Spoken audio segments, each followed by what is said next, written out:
I mean, look what you've done with Night Service Only, man. Like, it's under Spinning Records, right? It was.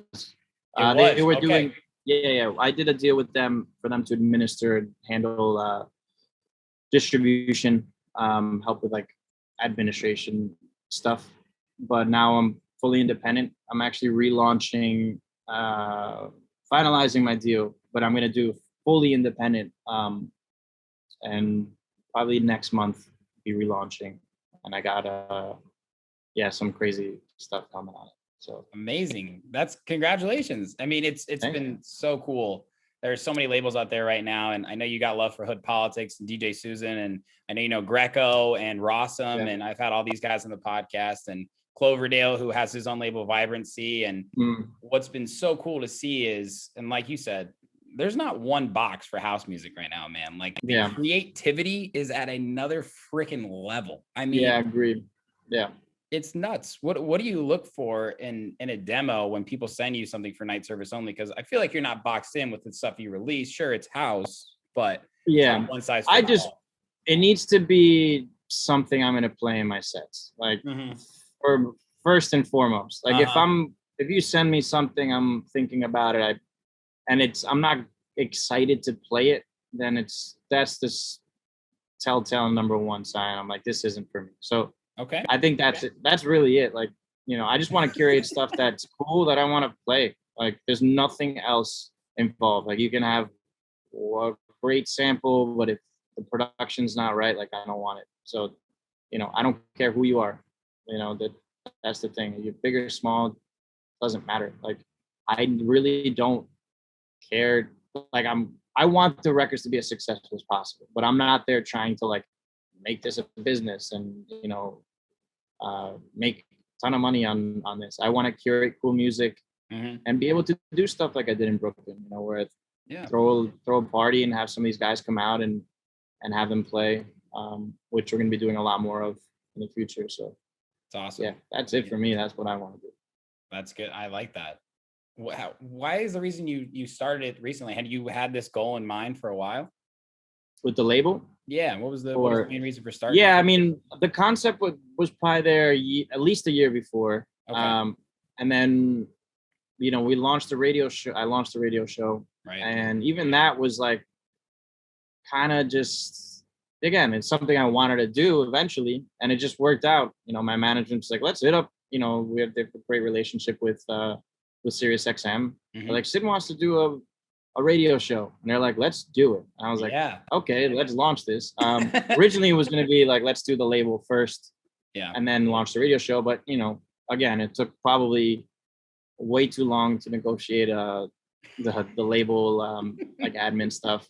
So everything got of the music industry. You know? Yeah, and I think for me, it's like you know, I think when I started kind of with the branding side of it first. There were not a lot of people had their own label. And then all of a sudden it was just like, poof, like everyone, you know, really had their own record label. So yeah, it was just one of those things. Like it never feels like the right time. And I think for me, it was like at the time, it was like, I think kind of spinning, wanting to do this with me. At the time I was like, yeah, this makes it worth it. You know, they'll be able to handle a lot of this stuff. I'll handle the creative, signing everything, right, and stuff like that. And now, you know, I'm at a point where I think the freedom of having a direct distribution deal is going to be better for me and for the artist that I'm signing to. So, yeah. It's going to be a sick setup. Yeah, it's amazing, super cool, man. Like, I love what you've been doing with it, and it is a very bright spark in the house music world. I'm telling you, I know you probably know, but everybody's fucking talking about Night Service Only, dude. I swear to God. Awesome. Everybody's talking about it. Any release that comes out, woo! I can tell you're putting in your sets. Every track goes in the USB again, dude. Immediately for me too. That's kind of how I think about the music that I download. It's like, can this go in this set? Can this go in this set? Yes.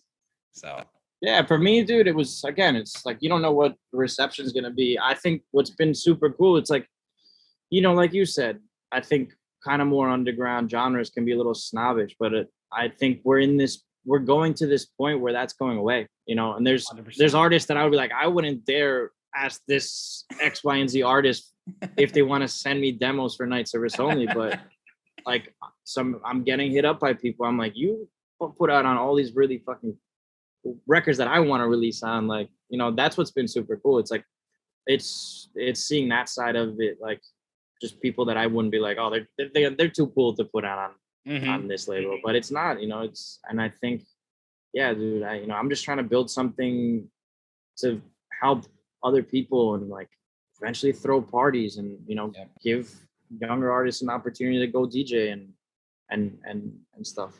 I want to do a crazy US tour one day, like, you know, and my liver doesn't though. No, I'm just kidding. Yeah, I need those hangover pills. I got you. But yeah, man. Yeah. It's a family. You've got this family aspect to it. And I think that's something that's really come to light with the label and just in recent things. I mean, the pandemic for me personally taught me like to be happy with who I am and really see people like for who they are too. And these labels are so much more than just releasing a track and tagging the person. And I see that so much with night service only, man. Like that's what I'm saying. People are talking about it. And one thing I've noticed too, social media and the internet, like back in the day, we used to write papers based on what Wikipedia said. And then we found out Wikipedia is not entirely the truth.